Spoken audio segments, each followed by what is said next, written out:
सर्वेभ्यो नमो नमः। नमस्कार।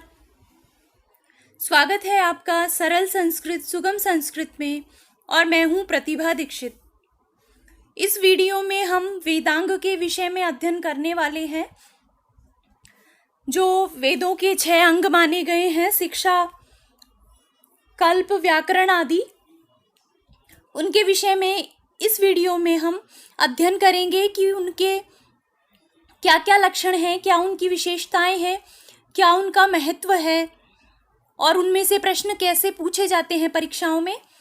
इन सब का अध्ययन हम इस वीडियो में करने वाले हैं। इससे पहले हम वैदिक साहित्य से संबंधित वेदों का रचना काल, वेदों का विभाजन, उनकी संहिताएं, ब्राह्मण, आरण्यक, उपनिषद, वेदों के भाष्यकार, प्रमुख उपनिषदों की प्रमुख सूक्तियां इत्यादि विषयों का अध्ययन कर चुके हैं।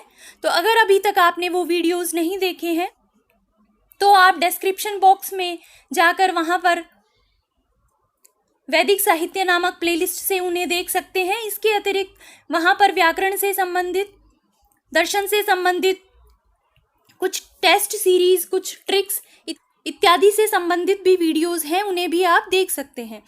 तो आइए प्रारंभ करते हैं। वेदांग। वेदांग है वेदस्य अंगानी वेदांग।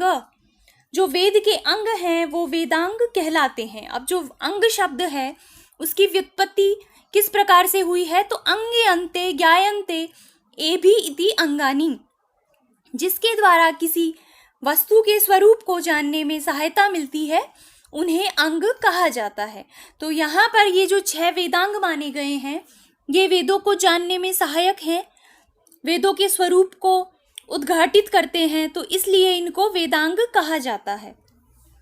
वेदों की रक्षा करते हुए उन्हें समझने एवं तदनुकूल क्रियाओं के अनुष्ठान में सहायक ये वेदांग हैं। यहाँ पर जो वेदांग शब्द में जो अंग है वो लक्षणा से उपकारक अर्थ में भी हम इसे ले सकते हैं। ऐसे ग्रंथ जो वेदों के उपकारक हैं, उनके ज्ञान को, वेदों के अर्थ को प्रकाशित करते हैं, वो वेदांग हैं। मुंडकोपनिषद में इन वेदांगों को चारों वेदों सहित अपरा विद्या कहा गया है। तो प्रश्न यहाँ से आ सकता है, अपरा विद्या कहा गया है, इस तरह से प्रश्न पूछा जा सकता है। तो चारों वेदों सहित वेदांगों को, या फिर प्रश्न इस तरह से पूछा जा सकता है कि वेदांगों को अपरा विद्या कहाँ पर कहा गया है, तो मुंडकोपनिषद में। अब ये जो वेदांग हैं इनके उद्देश्य क्या है, इनका प्रयोजन क्या है, तो वेदों का अर्थबोध इनका प्रयोजन है। वेदों के अर्थ का ज्ञान कराने वाले 2 वेदांग हैं, व्याकरण और निरुक्त। व्याकरण में प्रकृति प्रत्यय का विभाजन करके शब्दों को समझाया जाता है और निरुक्त में वैदिक शब्दों का निर्वचन किया गया है। तो ये 2 जो वेदांग हैं ये वेदों का अर्थबोध कराते हैं। दूसरा उद्देश्य वेदांगों का है कि सही उच्चारण वेदों का किया जाए, और इस विषय में जो सहायक वेदांग हैं वो है शिक्षा और छंद। तीसरा वेदांगों का उद्देश्य है वेदों का याज्ञिक प्रयोग। तो इसमें सहायक जो वेदांग है वो है कल्प और ज्योतिष। कल्प और ज्योतिष के माध्यम से वेदों का याज्ञिक प्रयोग सही ढंग से किया जाता है। अब 6 वेदांग कौन कौन से हैं? शिक्षा, कल्प, व्याकरण, निरुक्त, छंद और ज्योतिष। इनको आप कई बार पढ़ चुके होंगे, तो अच्छे से आप इनको याद रखिए, इनमें कोई कंफ्यूजन मत रखिए। ये 6 ही वेदांग हैं, शिक्षा, कल्प, व्याकरण, निरुक्त, छंद और ज्योतिष। पाणिनीय शिक्षा में इन वेदांगों को वेद पुरुष के विभिन्न अवयवों का रूपक दिया गया है। पाणिनीय शिक्षा जो कि पाणिनि के द्वारा रचित है, ऋग्वेद से संबंधित शिक्षा ग्रंथ है, उसमें ये जो वेदांग हैं ऐसी वहां पर कल्पना की गई है कि वेद एक पुरुष है और इन वेदांगों को उस वेद पुरुष के विभिन्न अंगों के रूप में बताया गया है। तो वो क्या रूपक है? छंदः पादौ तु वेदस्य हस्तौ कल्पो अथ पठ्यते ज्योतिषाम अयनम चक्षुः निरुक्तम श्रोत्रम उच्यते शिक्षा घ्राणम तु वेदस्य मुखम व्याकरणम स्मृतम तस्मात् सांगम अधीत्येव ब्रह्मलोके महीयते, कि ये जो वेद है, ये छंद इसके पैर हैं, कल्प जो है इसके हाथ हैं, ज्योतिष इसके अयन है, इसकी चक्षु हैं वेद रूप पुरुष के, निरुक्त इसके कान हैं, श्रोत्र हैं, शिक्षा इसकी घ्राण है, और जो व्याकरण है वो इस वेद पुरुष का मुख है। तो उस वेद को इन वेदांगों के सहित पढ़ने वाला ब्रह्मलोक को प्राप्त होता है। इस तरह का रूपक पाणिनीय शिक्षा में दिया गया है, और आप इसको अच्छे से याद करिए, क्योंकि इसके संबंध में बहुत बार प्रश्न पूछा जा चुका है और आगे भी लगातार प्रश्न पूछे जाएंगे इस विषय से, क्योंकि यहाँ पर संभावना है प्रश्न पूछने की। तो आप इनको अच्छे से याद रखिए। मैंने इनको समझाने के लिए आपको यहाँ पर आपके लिए एक वेद पुरुष बनाकर दिया है, जिसमें मैंने लिख दिया है कि कौन सा अंग क्या है। तो आप इसको अच्छे से देखिए और दिमाग में बैठा लीजिए। दिमाग जो है वो जो ग्राफिक्स हैं, चित्र जो हैं, उनको अच्छे से समझता है, उनको देर तक याद रखता है। तो अगर आप इस तरह से याद रखेंगे तो आप फिर कभी भी कंफ्यूज नहीं होंगे, और आपको हमेशा याद रहेगा कि व्याकरण जो है वेद पुरुष का मुख है, निरुक्त उसके कान हैं, शिक्षा उसकी घ्राण है, उसके जो चक्षु हैं वो ज्योतिष है, उसके जो हाथ हैं वो कल्प हैं, और जो पैर हैं वो छंद हैं। तो इस तरह से आप इसको एक दो बार आंखों से निकाल लीजिए, देख लीजिए, तो आपको ये याद हो जाएंगे। और आपको इन्हें 100% याद करना है, क्योंकि यहाँ से प्रश्न सीधा सीधा पूछा जाता है। तो चलिए आगे बढ़ते हैं। सबसे पहले बात करते हैं शिक्षा के विषय में कि शिक्षा क्या है। तो ऋग्वेद का जो भाष्य लिखा है सायण ने, उसकी भूमिका में वो शिक्षा की परिभाषा देते हुए कहते हैं, स्वर वर्णादि उच्चारण प्रकारो यत्र उपदिश्यते सा शिक्षा। जहाँ पर स्वर वर्ण आदि के उच्चारण इत्यादि का उपदेश दिया जाता है वो शिक्षा है। जो तैत्तिरीय उपनिषद है उसकी शिक्षावल्ली में शिक्षा के 6 विषय माने गए हैं कि शिक्षा जो है उसके 6 विषय होते हैं। कौन कौन से? वर्णः, स्वरः, मात्रा, बलम, साम, संतानः इत्युक्त शिक्षा अध्यायः। ये शिक्षा के 6 विषय हैं। अब ये क्या है, इन्हें भी आप अच्छे से याद करिए, क्योंकि इनके संबंध में भी प्रश्न कई बार आ जाता है कि शिक्षा का विषय नहीं है, उनमें से कोई एक दूसरा आ जाएगा। तो आपको पता होना चाहिए शिक्षा के 6 विषय हैं, वर्ण, स्वर, मात्रा, बल, साम और संतान। तो वर्ण क्या है? वर्ण पाणिनीय शिक्षा में 63 या 64 माने गए हैं। इनके विषय में हम बहुत पहले जब हमने संज्ञा प्रकरण का अध्ययन किया था वहाँ पर हम पढ़ चुके हैं कि कौन कौन से किस तरह से 63 या 64 वर्ण माने गए हैं। स्वर 3 होते हैं, उद्दात, अनुदात और स्वरित। उनमें से उच्चई उद्दात अर्थात तालु आदि जो ऊंचे स्थानों से उच्चारण किया जाता है वो उद्दात स्वर होता है। निच्चई अनुदात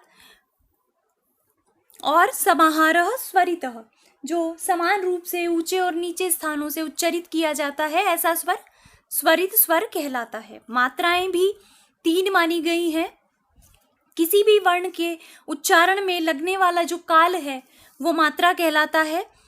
3 मात्राएं होती हैं, ऋश्व, दीर्घ और प्लुत। बल क्या है? बल का तात्पर्य है स्थान प्रयत्न।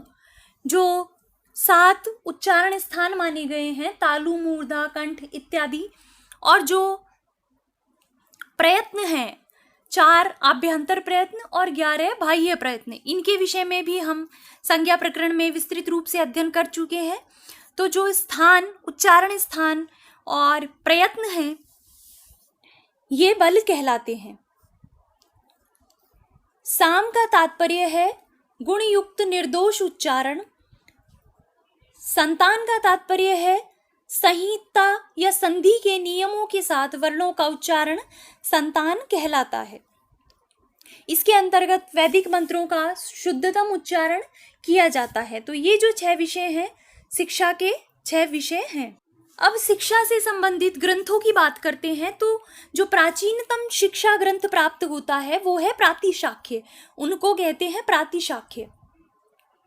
प्रातिशाख्य का क्या तात्पर्य है कि वेदों की प्रत्येक शाखा के उच्चारण की प्रक्रिया को पृथक पृथक बतलाने के कारण ये प्रातिशाख्य कहलाते हैं।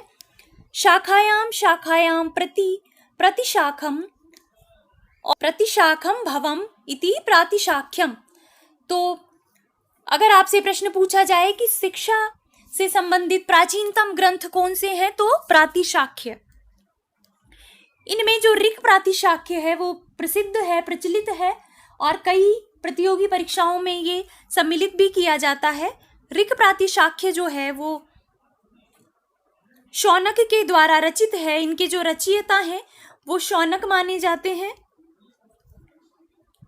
इसमें 3 अध्याय हैं और 15 पटल हैं। तो इस तरह का ऋक् प्रातिशाख्य है। उसके बाद है वाजस्नेयी प्रातिशाख्य। यहाँ पर मैं आपसे माफ़ी चाहती हूँ, ये स्कैनिंग में थोड़ा सा साफ प्रिंट नहीं आया है, तो यहाँ पर जो लिखा हुआ है थोड़ा तो आपको दिखेगा और कुछ मैं बोलने का प्रयास करती हूँ। तो वाजस्नेयी प्रातिशाख्य जो है ये यजुर्वेद से संबंधित है। अगर आपको स्मरण आया है तो वाजस्नेयी जो शाखा है, माध्यन्दिन शाखा, वो शुक्ल यजुर्वेद से संबंधित है। तो उससे संबंधित जो शिक्षा ग्रंथ है वो वाजस्नेयी प्रातिशाख्य कहलाता है। इस वाजस्नेयी प्रातिशाख्य का भाषा विज्ञान की दृष्टि से अत्यधिक महत्व है। ये जो वाजस्नेयी प्रातिशाख्य है ये 8 अध्यायों में विभक्त है। तो इसकी जो विशेषता है वो ये है कि ये भाषा वैज्ञानिक दृष्टि से अत्यंत महत्वपूर्ण है और इसके रचयिता जो है वो वाजस्नेय है। अब कुल शिक्षा ग्रंथों की बात करते हैं तो कुल 32 शिक्षा ग्रंथ प्राप्त होते हैं। इनमें से कौन कौन से प्रमुख हैं जिनके विषय में प्रश्न पूछा जाता है? जैसे पाणिनीय शिक्षा है, इसके विषय में कई बार प्रश्न पूछ लिया गया है कि ऋग्वेद से संबंधित शिक्षा ग्रंथ कौन सा है, तो पाणिनीय शिक्षा। यजुर्वेद से संबंधित याज्ञवल्क्य शिक्षा, भारद्वाज शिक्षा, व्यास शिक्षा, मांडव्य शिक्षा आदि जो ग्रंथ हैं वो यजुर्वेद से संबंधित है। सामवेद से संबंधित नारद शिक्षा और शाकटायन शिक्षा है। अथर्ववेद से संबंधित है मांडुक्य शिक्षा। तो इस प्रकार आप इन प्रमुख शिक्षा ग्रंथों के नाम याद रखिए जिनमें से पाणिनी और याज्ञवल्क्य के बारे में बहुत बार प्रश्न पूछा जाता है। कल्प के विषय में पढ़ते हैं तो कल्प जो है वो कैसा वेदांग है, क्या उसका स्वरूप है? वैदिक शाखाओं के जो ब्राह्मण ग्रंथ हैं उनमें विहित कर्मों का व्यवस्थित वर्णन करने वाला जो वेदांग है वो कल्प कहलाता है। कल्प का जो व्युत्पत्ति परक अर्थ है वो है कल्पो वेद विहितानाम कर्मणाम आनुपूर्वेण कल्पना शास्त्रम, कि वेद विहित जो कर्म है उनकी व्यवस्थित वर्णन करने वाला, उनकी व्यवस्थित व्याख्या करने वाला जो वेदांग है वो कल्प कहलाता है। और कल्प क्या वेद पुरुष का क्या माना गया है, तो कल्पौ तु हस्तौ, ये वेद पुरुष का हस्त है, वेद पुरुष के हाथ हैं। जैसे कर्म करने में कोई भी जो मनुष्य है उसका कर्म करने में उसके हाथ अत्यंत सहयोग देते हैं, हाथों से ही मनुष्य अपने ज्यादातर कर्मों में प्रवृत्त होता है। तो उसी प्रकार जो कल्प है वो वैदिक कर्मों का व्यवस्थित वर्णन करते हैं। तो इनको जो वेद पुरुष के अंगों का रूपक दिया गया है तो इनको माना गया है हाथ। ये जो कल्प साहित्य है, ये जो कल्प लिखे गए हैं ये सूत्र शैली में लिखे गए हैं और इनके 4 भेद हैं: श्रोत्र सूत्र, गृह्य सूत्र, धर्म सूत्र और शूल्व सूत्र। इनमें से श्रोत्र सूत्र क्या है, तो जो ब्राह्मणों में वर्णित यज्ञ यागादि हैं उनका संक्षिप्त विवरण इन श्रोत्र सूत्रों के अंतर्गत प्राप्त होता है। इनमें महत्वपूर्ण 14 यज्ञों का वर्णन किया गया है। कौन कौन से महत्वपूर्ण 14 यज्ञ? 7 हवि यज्ञ और 7 सोम याग। तो ऐसे कल्प ग्रंथ जिनमें यज्ञ याग आदि का संक्षिप्त विवरण मिलता है वो श्रोत्र सूत्र कहलाते हैं। अब श्रोत्र सूत्र की संख्या के विषय में भी कई बार प्रश्न आ जाता है। तो ऋग्वेद से संबंधित 2 श्रोत्र सूत्र हैं। कौन कौन से? आश्वलायन और सांख्यायन। यजुर्वेद में 7 श्रोत सूत्र मिलते हैं, एक शुक्ल यजुर्वेद से संबंधित और 6 कृष्ण यजुर्वेद से संबंधित। तो शुक्ल यजुर्वेद से संबंधित है कात्यायन श्रोत्र सूत्र, और कृष्ण यजुर्वेद में जो मुख्य है वो है बोधायन और आपस्तंभ श्रोत सूत्र। सामवेद से संबंधित 4 श्रोत सूत्र है, आर्षेय, लाट्यायन, द्राह्यायन और जैमिनीय। इसी प्रकार अथर्ववेद से संबंधित एक श्रोत सूत्र प्राप्त होता है, वैतान सूत्र। तो जो एक है, इकलौता है, उसके विषय में अक्सर प्रश्न पूछ लिया जाता है, तो आप याद रखिए अथर्ववेद का श्रोत सूत्र है वैतान सूत्र। अब गृह्य सूत्र क्या है? जिन कल्पों में, जिन कल्प सूत्रों में गृहस्थ जीवन से संबंधित धार्मिक अनुष्ठान, संस्कार, पंच महायज्ञ इत्यादि का वर्णन किया जाता है, वो गृह्य सूत्र कहलाते हैं। धर्म सूत्र का क्या तात्पर्य है? तो जहां जिन कल्प सूत्रों में सामाजिक जीवन के नियमों, विधि निषेधों, क्रियाकलापों, आचार, वर्णाश्रम धर्म, प्रायश्चित, उत्तराधिकार इत्यादि का वर्णन किया जाता है, वो धर्म सूत्र कहलाते हैं। शूल्व सूत्र जो है उसके अंतर्गत यज्ञ वेदी निर्माण की विधियों का वर्णन किया जाता है। तो शूल्व का जो तात्पर्य है वो है मापने वाली रस्सी। शूल्व सूत्र जो है वो यजुर्वेद पर ही प्राप्त होते हैं, क्योंकि यजुर्वेद में यज्ञादि का वर्णन है, और जो शूल्व सूत्र है उनमें यज्ञ वेदी निर्माण की विधियां हैं कि किस किस प्रकार से कौन कौन सी वेदी कैसे निर्मित होती है। तो केवल शूल्व सूत्र जो है केवल यजुर्वेद से संबंधित है, केवल यजुर्वेद पर प्राप्त होते हैं, और 7 शूल्व सूत्र प्राप्त होते हैं। तीसरा जो वेदांग है वो है व्याकरण। व्याकरण वेदांगों में प्रमुख माना गया है, इसी कारण उसको वेद पुरुष के मुख की संज्ञा दी गई है। जैसे मुख की व्यक्ति में प्रधानता होती है, उसी प्रकार व्याकरण की वेदांगों में प्रधानता है। व्याकरण का तात्पर्य क्या है?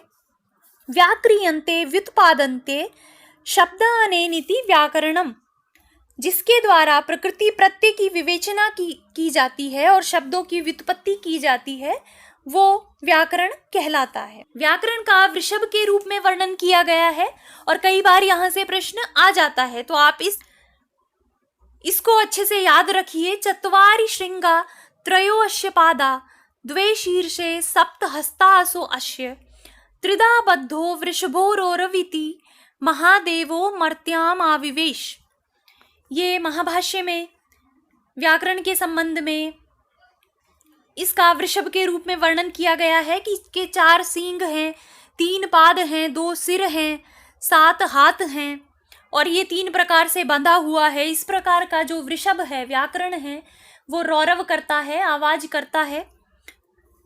इस तरह की इसकी उपमा दी गई है, तो इसके विषय में भी आप याद रखिए। व्याकरण से संबंधित जो त्रिमुनि है वो है पाणिनि, कात्यायन और पतंजलि। इनके विषय में हम विस्तृत रूप से संज्ञा प्रकरण में बात कर चुके हैं।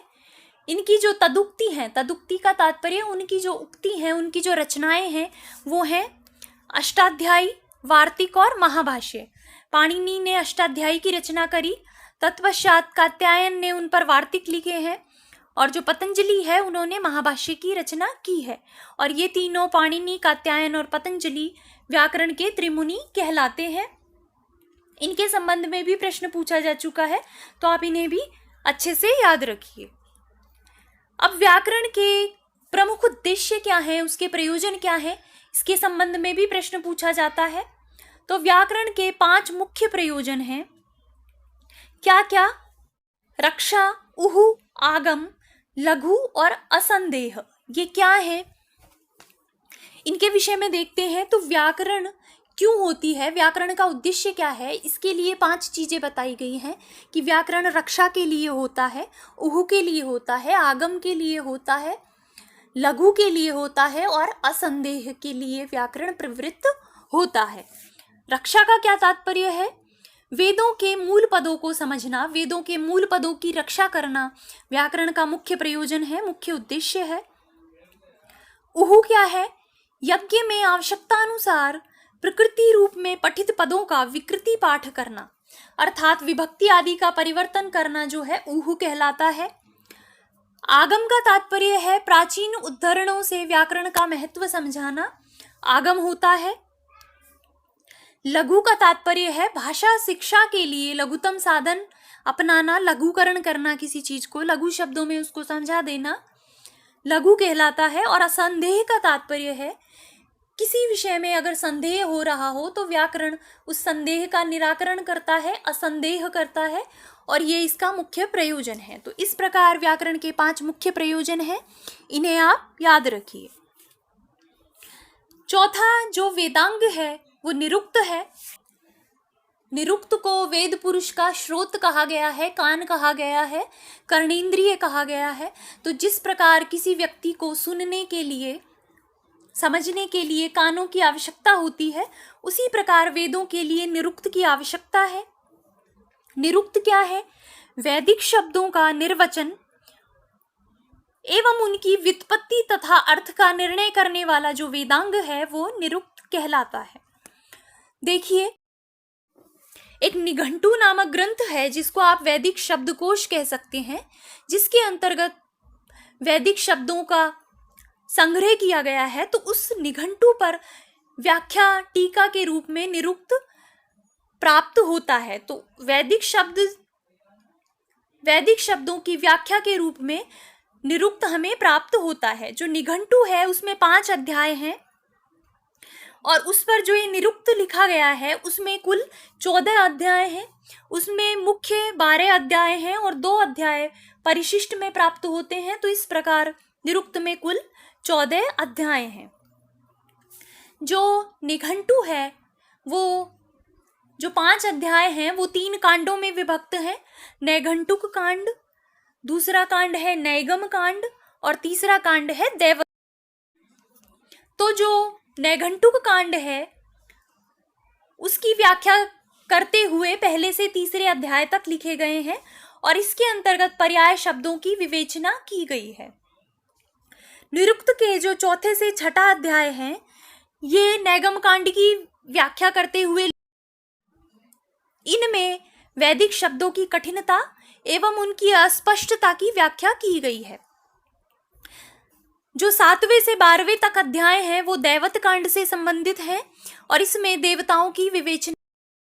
हमने जो वैदिक देवताओं के संबंध में पढ़ा था तो उसमें भी हमने पढ़ा था कि जो ये निरुक्तकार हैं, जो यास्क हैं, वो वैदिक देवताओं के 3 प्रकार मानते हैं। तो वो सारी जो विवेचना है देवताओं के संबंध में वो दैवत कांड के अंतर्गत की गई है। निरुक्त के 5 मुख्य प्रतिपाद्य माने जाते हैं। 5 इसके विषय वस्तु हैं। क्या क्या? वर्ण आगम, वर्ण विपर्य, वर्ण विकार, वर्णनाश और धातु। धातु से तात्पर्य है कि एक ही धातु का अनेक अर्थों में किस प्रकार प्रयोग होता है। तो ये 5 इसके प्रतिपाद्य हैं।